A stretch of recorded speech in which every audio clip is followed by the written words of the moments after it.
সুপ্রিয় চাষি ভাই, আমি বলে যাই, দেখেন আমার দেশের এই যে উচ্চ ফলনশীল ফসলগুলা আমার আপনার কাছে আসে, উচ্চ ফলন হয়, যা থেকে আমি খুশি হই।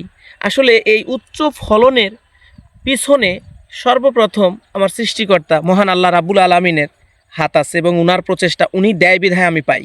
কিন্তু এখানে ওনার সাথে আরও একজন যিনি ওতপ্রোতভাবে জড়িত, সেটা হচ্ছে কৃষি সম্প্রসারণ অধিদপ্তর।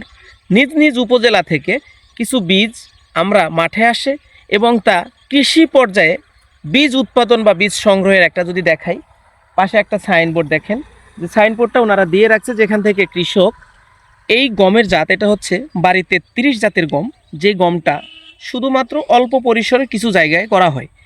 এটা কিন্তু কৃষকের মাঝে বিতরণের উদ্দেশ্যেই এইরকম একটা মাঠে তারা প্রদর্শনী দিয়ে সুসংগঠিতভাবে তারা রোপণ করছে। দেখেন যদি দেখাই, সারিবদ্ধভাবে এবং আলুর মতো করে সুন্দর করে তার গোড়া বেঁধে দিয়ে অতি সুযত্নে সুচিন্তা থেকে ওনারা বীজ উৎপাদন করে, শুধুমাত্র কৃষকের কথা চিন্তা করে।